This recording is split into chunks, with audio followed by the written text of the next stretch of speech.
প্রথমবার শ্বশুর বাড়িতে এসেছি, কিছু বাজার করে না নিয়ে গেলে হয়? একটা নতুন হাট দেখতে পাচ্ছি, মনে হচ্ছে শনিবারের হাট। এখান থেকে জিনিসপত্র কিনে নিয়ে যাব। এখন সবে সন্ধে, তাড়াতাড়ি মাছ মাংস কিনে ফিরতে পারলে রাতে জমিয়ে খাওয়া দাওয়া করা যাবে। ওরে বাবা, এরা কারা? কি ভয়ানক দৃশ্য! ভূত কেন বাবা গো? এখানে তো মানুষের কাটা দেহ বিক্রি হচ্ছে। জ্যান্ত মানুষ এসেছে দেখছি আমাদের শনিবারের হাটে। তোকে এরকম কেটে বিক্রি করব। আমাকে ছেড়ে দাও, ছেড়ে দাও, আমাকে বাঁচাও, বাঁচাও, মেরে ফেললো, বাঁচাও। কি হয়েছে রমেশ? কোথায় গিয়েছিলে তুমি? তোমার এরকম অবস্থা কেন? বাবা, বাবা, আমি যা দেখেছি তো আপনাকে বলবার নয় বাবা। কি দেখেছো তুমি? তোমাকে দেখে মনে হচ্ছে তুমি ভয় পেয়েছো। আমি গিয়েছিলাম রাতে যাতে ভালো রান্না হয়, সেজন্য কিছু মাছ আর মাংস কিনে আনতে। কোথায় গিয়েছিলে তুমি? আমাদের গ্রামের একদম শেষে, যেখান থেকে দ্বিতীয় গ্রামের শুরু হচ্ছে, সেখানে শনিবার সন্ধ্যার হাটে। কি দেখেছো তুমি? সেটা একটা ভুতুড়ে হাট। ওখানে অনেক ভয়ানক ভয়ানক চেহারার সব ভূত পিশাচ মানুষের কাটা দেও বিক্রি করছে। ওর বাবা, কি ভয়ানক! তুমি এই গ্রামে নতুন এসেছো, কিছু জানো না, কেন গিয়েছিলে তুমি? আরে বাবা, আমি কি জেনে শুনে গেছি নাকি? কমলা ঠিকই বলেছে, তুমি যে প্রাণ নিয়ে ফিরে এসেছো এটাই অনেক। কি আর বলবো, আমি মরতে মরতে বেঁচে ফিরেছি।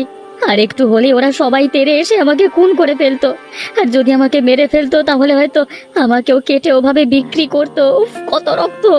মানুষের হাত পা কাটা, মুন্ডু পড়ে আছে চারিদিকে, কি ভয়ানক! দেখো বাবা, তোমাকে আমি সব খুলে বলছি। গ্রামের নতুন জামাই হওয়ার কারণে তুমি হয়তো বুঝতে পারছো না যে এই গ্রাম তোমাদের গ্রামের মতো নয়। এখানে অনেক এমন বিষয় আছে যেগুলোকে এখানকার মানুষ এড়িয়ে চলে বা ভয়ে সেখানে যায় না। বিশেষ করে ওই জায়গা, ওখানে যে যায় সে আর বেঁচে ফিরে আসে না। কিন্তু যা হচ্ছে এগুলো তো চলা ঠিক নয়। তুমি কি তার ঠেকা নিয়ে বসে আছো? কি ঠিক কি ভুল সেটা তুমি ঠিক করার কে শুনি? তুমি বুঝতে পারছো না, আজকের যুগে এসব ঘটনা চলতে দেওয়া একদম উচিত নয়। কিন্তু তুমি একটু বোঝবার চেষ্টা করো, যে বা যারা এসবের পেছনে জড়িত আছে তারা খুব ভয়ানক লোক। তারা নিশ্চয়ই পিশাচ সিদ্ধ। তারা যা খুশি করতে পারে। এই গ্রামের প্রচুর মানুষ এর আগে মারা গেছে। ওগো, ওগো, তুমি একটু আমার কথা শোনো। যেখানে যেমন নিয়ম তা মেনে চলার চেষ্টা করো। এখানে তুমি দুদিনের জন্য অতিথি হয়ে এসেছো, সব বিষয়ে মাথা গলাতে গেলে বিপদ ডেকে আনবে। আমি কোনো কথা শুনবো না, আমাকে জানতেই হবে এর পেছনে কি আছে। ঠিক আছে, তুমি যখন নাছোড় বান্দা, তখন এইসব ব্যাপার নিয়ে পরে ভাবা যাবে। এখন এসো, খেয়ে নাও। তোমাকে অনেকক্ষণ থেকে দেখছি চিন্তিত মুখে বসে আছো। চা তো ঠান্ডা হয়ে গেল, খাবে কখন? হ্যাঁ, হ্যাঁ, এই যে খাবো খাবো। কি নিয়ে চিন্তা করছো বলো তো তুমি? দেখো ভাই, আমাকে বলতে পারো, কিন্তু তোমাকে আমাদের এদিকে কোনোদিন দেখিনি, মনে হচ্ছে নতুন মানুষ। হ্যাঁ হ্যাঁ, আমি গ্রামের নতুন জামাই। এ নতুন জামাই আবার চিন্তা করে নাকি? হ্যাঁ, কি হয়েছে বলো দেখি। এখন দোকানে কেউ নেই, তোমার কথা কেউ শুনবে না, আর আমিও কাউকে বলবো না। কালকে সন্ধেবেলায় ভাবলাম নতুন শ্বশুর বাড়িতে এসেছি, কিছু বাজার করে নিয়ে যাই। কিন্তু তোমাদের এখানে যে ভূত আর পিশাচদের হাট বসে শনিবারে, সেটা তো জানতাম না। পুরো গ্রাম এ নিয়ে ভীত, কত মানুষ মরেছে জানো তুমি? তুমি যে সেখানে সেখান থেকে প্রাণ নিয়ে ফিরে আসতে পেরেছো, এটাই অনেক। তার মানে তোমরা সবাই সবকিছু জানো, কেউ কিছুই করো না? আমার সাহস আছে, এই ভূতের ব্যাপারটা আমিও শেষ করতে চাই রে বাবা, কিন্তু কেউ আমাকে সঙ্গ দিতে রাজি নয়। সবাই ভয়ে ঘরের ভেতর ঢুকে আছে। এদিকে বুঝছি না যে যত লুকিয়ে থাকবে তত মরতে হবে। আর শুধু তো মৃত্যু নয়, আমি দেখেছি সেই ভয়ানক রূপ। চারিদিকে ভূতের মেলা, চারপাশে মানুষের কাটার, উফ, হাত পা রক্ত। কিন্তু তুমি কিভাবে আটকানোর কথা বলছো? তুমি কি পারবে? আমার তন্ত্র শিক্ষা রয়েছে, আমাকে কেউ যদি সাহায্য করে আমি পারতে পারি। আমি সাহায্য করব তোমাকে। তাহলে প্রথমে আমাদের জানতে হবে এর পেছনে প্রধান কালপ্রিটকে, তবে খুব গোপনে। ঠিক আছে, বুঝতেই তো পারছো দিনকাল ভালো নয়, বাড়িতে আবার সবাই চিন্তা করবে। আমি এখন যাই, হ্যাঁ, বাকি কথা কালকে আলোচনা করা যাবে। আমিও তন্ত্রমন্ত্রগুলো ভালো করে একটু ঝালিয়ে নিই। হ্যাঁ হে কমলা মা, রমেশকে তো দেখছি না, সে কোথায়? বাবা, চিন্তায় চিন্তায় আমার মাথা খারাপ হয়ে যাচ্ছে। যবে থেকে এই গ্রামেতে এসেছে কি যে করছে কিছুই বুঝতে পারছি না। কেন, কোথাও বেরিয়েছে নাকি? বেরিয়েছে তো বটেই, তবে কোথায় যে গেছে বলে যায়নি। সে কি কথা, দিনকাল ভালো নয়, এর মধ্যে কোথায় গেল বলে যাবে না। তার মধ্যে আবার কালকেই ওসব ভয়ানক ব্যাপার হয়েছে। কাল অনেক রাত পর্যন্ত ঘুমাতে পারেনি, ঘুমের মধ্যেও কি সব বকবক করছিল। এ তো লক্ষণ ভালো দেখছি না। আর কিছু হয়েছে? খুব ভয় পেয়ে গেছিল মনে হয়, মাঝে মাঝে চিৎকার করছিল ঘুমের মধ্যে, আর বলছিল কারা নাকি গলা টিপতে আসছে। ঠিক এইভাবে গ্রামে অনেক লোক মারা গেছে রে, তুই একটু সামলে রাখিস। আজ আসুক, আমি ভালো করে কথা শোনাবো ওকে। দেখ, যে যা পারে করুক, গ্রামে যাই হোক, কিন্তু তোদের জীবনে যেন তার ছায়া না পড়ে এটাই চাইবো। আমাদের জীবন তো শেষ হয়ে গেল, কিন্তু তোরা দুদিন পর নিজেদের বাড়ি ফিরে পাবি, তাই তোদের এই সবের মধ্যে জড়ানোটা উচিত নয়। আমিও তো সেটাই বোঝানোর চেষ্টা করছি ওকে, দেখা যাক কি হয়। কিছু ভাবনা চিন্তা করলে? এত বড় ঘটনার পেছনে নিশ্চয়ই বড় মাথা রয়েছে, আমাদের খুঁজে বার করতে হবে। তুমি কিছু দেখতে পাচ্ছ দাদা? কি দেখবার কথা বলছো বলো তো? ওই দেখো, কতগুলো ছায়া যেন দূর থেকে যাচ্ছে। কোথায়? ওই তো দূরের ফাঁকা রাস্তার দিকে। হ্যাঁ তো, ওই যে শুনতে পাচ্ছ, ভুতুরে হাসি শোনা যাচ্ছে। আমার কেমন সেদিনের কথাগুলো মনে পড়ছে মহিদা, বুকের ভেতর কিরকম ভয় করছে। ভয় পেলে আমাদের হবে না, তুমি ভেবে দেখো, এটাই সুযোগ। কি সুযোগ? শনিবারের হাটে তুমি যাদেরকে দেখেছিলে এরা তারাই, এরা নির্ঘাত কোনো মানুষ নয়, কারণ আমাদের গ্রামের কোনো মানুষ এত সন্ধেবেলায় রাস্তায় বেরোতে সাহস করে না। তাহলে তো আমাদের এখান থেকে পালিয়ে যাওয়া উচিত। না না, চুপচাপ ওদের পিছু করা উচিত। ওই ছায়া মূর্তিগুলো যেখানে যাচ্ছে সেখানে যদি আমরা পৌঁছাতে পারি, তাহলে বুঝতে পারবো যে পুরো ঘটনার মাথা কে। কিন্তু ওদের হাসিতেই তো আমার প্রাণ শুকিয়ে যাচ্ছে, যদি আমাদেরকে ওরকম ভাবে কেটে বিক্রি করে দেয়। কিচ্ছু হবে না, তুমি তো জানো যে আমি তন্ত্র মন্ত্র জানি। চুপচাপ আমার সাথে এসো। আমরা তো সেই রাস্তাতেই এসে গেছি যেখানে গ্রামের শেষ। তার মানে আমাদের গ্রামের কেউ এই ঘটনায় জড়িত নয়।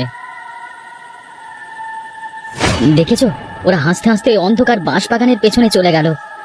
এবারে আমি বুঝতে পেরেছি। কি বুঝতে পেরেছো? ওই বাঁশ বাগানের পেছনে শয়তান জমিদারের বাস। জমিদার? শয়তান কেন? ওই ধর্মেশ জমিদারের অনেক কুকীর্তি আছে। আগে আমাদের গ্রামে থাকতো, তারপর নানান রকম উপদ্রব শুরু করে, তাই জন্য গ্রাম থেকে তাড়িয়ে দেওয়া হয়েছিল। এখন এই বাঁশ বাগানের পেছনে বড় ঘর করে থাকে, ওই গ্রামটা শাসন করছে এই ভূতেদেরকে দিয়ে, তাই তো? ওই গ্রামে মানুষ থাকে বলে তো মনে হয় না। সব মানুষকে যদি বাজারে কেটে বিক্রি করে ফেলে, তাহলে আর মানুষ থাকবে কি করে? তুমি নিশ্চিত ওই লোকটাই জড়িত? ওখানে গেছে মানে ও ছাড়া কেউ জড়িত থাকতে পারে না। চলো দাদা, চলো পালিয়ে যাই এখান থেকে, পরে আমরা সবকিছু ঠিক করে তারপর আসবো। এখন কোথা থেকে যে কি হয়ে যাবে কিছু বুঝতে পারবো না, শেষ পর্যন্ত কোনো একটা বিপদ ঘটতে পারে। আমার তাই মনে হচ্ছে, এখন চলে যাওয়া উচিত, তবে এর একটা শেষ করতেই হবে আমাকে। তুমি কোথায় গিয়েছিলে বলো তো? তোমাকে কি একটা কথা বললে তুমি শুনতে পাও না? দুদিন ধরে তোমাকে বলছি যে অন্ধকার হওয়ার পর রাস্তায় বেরোবে না।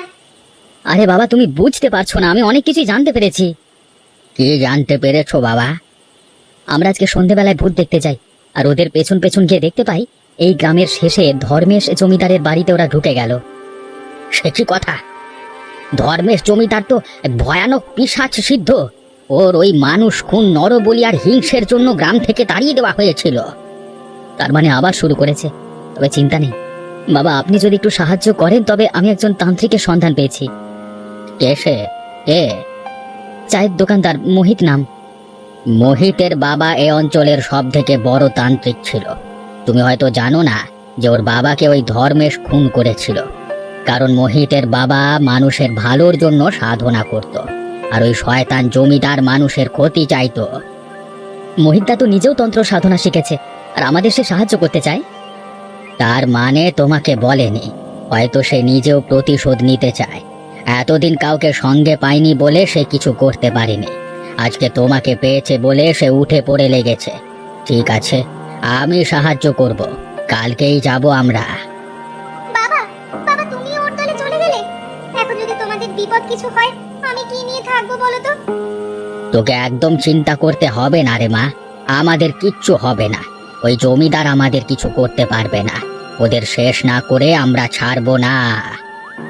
যাই করো, নিজেদের একটু ঠিক রাখার চেষ্টা করো। দিন দিন গ্রামে যেভাবে মানুষের মৃত্যু হচ্ছে, কেউ যদি ঘুরে না দাঁড়ায়, তাহলে এই জিনিস চলতেই থাকবে, আর এটা যে করি হোক বন্ধ করতেই হবে আমাদের। আরে আজকে তো আমার সৌভাগ্য, একদিন যারা আমাকে গ্রাম থেকে কুত্তা বিড়ালের মতো বার করে দিয়েছিল আজকে তারাই দেখছি আমার বাড়িতে এসেছে। তুমি যা শুরু করেছো তাতে আসতে তো হবেই। আমাকে অযথা আপনারা ভুল বোঝেন, আমি কিন্তু মানুষ হিসেবে অতটা খারাপ নয়। শয়তান, তুমি কতটা খারাপ সেটা আমার থেকে আর কেউ জানে না বেশি ভালো। পুরনো কথা যখন মনে করিয়েই দিলে তখন বলি, আর তোমরা আমার কিচ্ছু করতে পারবে না। যদি মনে করো যে তোমার বাবাকে আমি খুন করেছি, বেশ করেছি, এখন আমি সিদ্ধ, যা খুশি করতে পারি। পুরনো কথা আমরা ভুলে যেতে পারি, কিন্তু মানুষ খুন করা বন্ধ করো তুমি। আরে মানুষ খুন না করলে আমার ব্যবসা চলবে কি করে? আমি প্রথমে মানুষকে মারি, তারপর তার শরীরের ভেতরে জিনিসপত্র শহরে অনেক দামে বিক্রি করি, আর তার মাংস ভূতেদের দিয়ে চালান করি। তার মানে এই জন্য তুমি হাট বসিয়েছো, কারণ ওই হাটের মধ্যে তোমার মানুষের মাংসের পাচার কার্য চলে। হ্যাঁ চলে। কিভাবে চলে দেখবে? জাগো পিশাচের দল, সব জাগো। ওরে বাবা, ভূত! বাঁচাও, বাঁচাও মোহিত, তোমার তন্ত্র পড়ো, মন্ত্র পড়ো তুমি।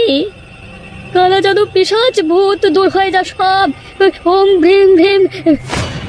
বাঁচাও, বাঁচাও, মরে গেলাম। তুমি যে করি হোক আমার শ্বশুর মশাইকে বাঁচাও। কেউ বাঁচবে না, কেউ না। পিশাচ ভূত তোদের সর্বনাশ হোক। একে একে আমাদের সব ভূতের দল কোথায় যাচ্ছে?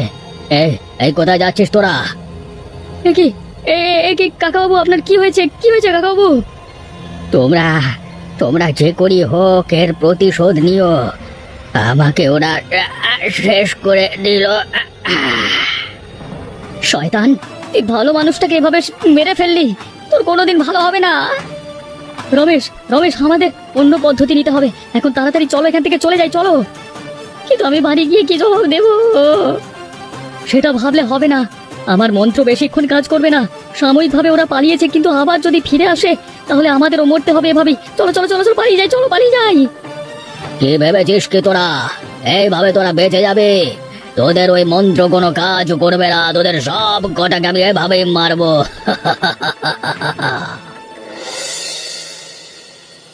আমার বাবা কোথায়? আমার বাবা কোথায়? কোথায় আমার বাবা? আমরা অনেক চেষ্টা করেও বাঁচাতে পারিনি গো, নিজেরা ফিরে এসেছি, এটাই অনেক।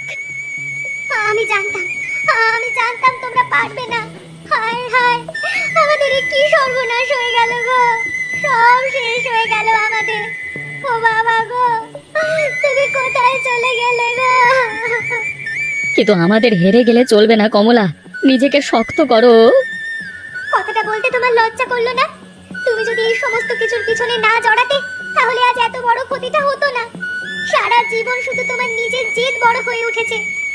দেখো, মানুষটাকে আমিও তো শ্রদ্ধা করতাম, বিশ্বাস করো আমরা অনেক বাঁচানোর চেষ্টা করেছিলাম, কিন্তু শেষ পর্যন্ত মানুষটা বলে গেছেন প্রতিশোধ নিতে। যা ইচ্ছে হয় তোমরা তাই করো, শুধু আমার বাবাকে যেভাবে তোমরা মেরে ফেললে তোমাদের আমি কোনোদিন ক্ষমা করতে পারবো না। বিশ্বাস করো আমরা মারিনি, মেরেছে ওই শয়তান ধর্মেশ জমিদার। তুমি শান্ত হও কমলা, এখনো আমাদের অনেক লড়াই করতে হবে। আমার খুব ভয় করছে। ওরে বাবা! গ্রামে কি হয়েছে শুনেছো? কি হয়েছে? চারিদিকে মানুষের মধ্যে আতঙ্ক ছড়িয়ে পড়েছে, লোকজন পাগলের মতো কান্নাকাটি করছে, দৌড়াদৌড়ি করছে। কিন্তু কেন?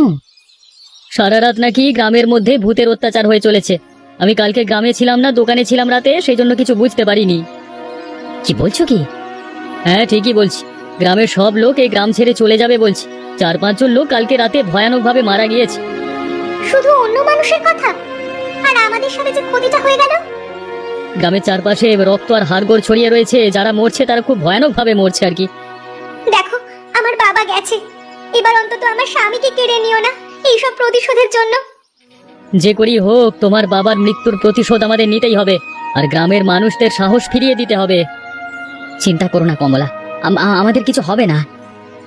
আমাদের হাতে বেশি সময় নেই, যা করবার খুব তাড়াতাড়ি করতে হবে। আজকে রাতটা তোমরা যে করি হোক থাকো, আমাকে শহরে যেতে হবে তন্ত্রের কিছু জিনিসপত্র কিনে আনতে।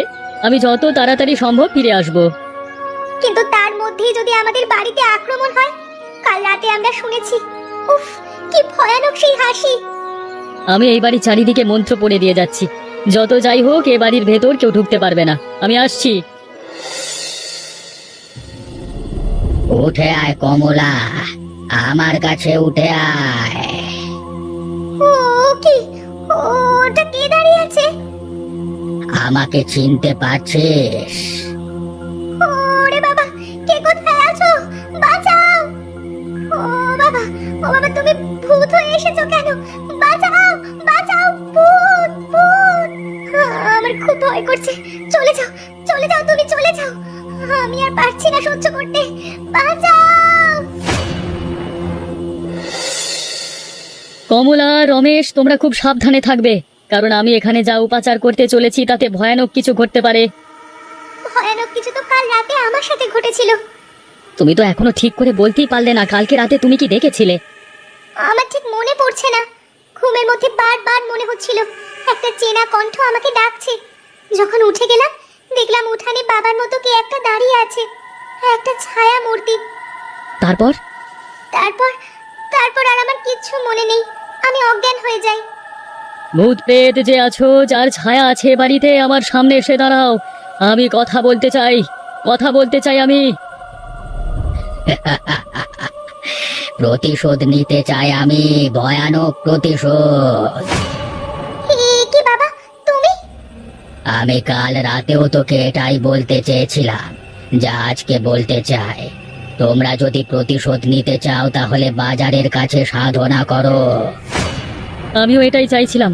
কালকে অমাবস্যার রাত, কালকে ওই বাঁশ বাগানের ধারে আমরা সাধনায় বসবো, আর ওখানেই শেষ করতে হবে খেলা। বাবা, বাবা শেষ পর্যন্ত ভূত হবে, এটা আমি বিশ্বাস করতে পারি না।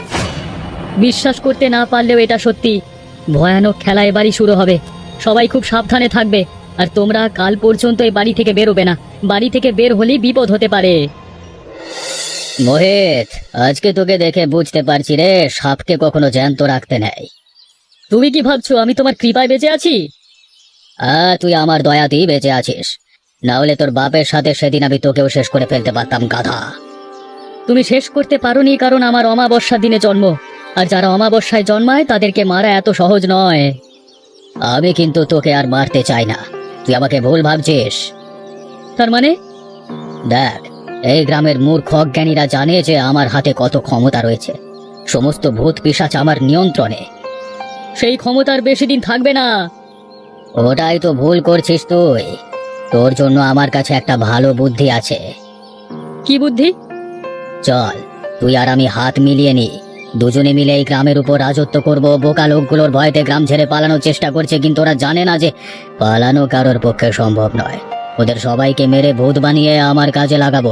তুইও আমার সাথে হাত মেলা। শয়তান, তোমার এই কথা বলতে লজ্জা করে না? তুই তান্ত্রিক মিলে আমরা রাজত্ব করব, ভুলে যাস না। তুই সাধনা করবি আজকে, তবে সেটা করবি আমাদের স্বার্থে। বুঝে দেখ, এতে তোরই লাভ হবে। আমার ইচ্ছে করছে তোমাকে এখানেই মেরে ফেলতে।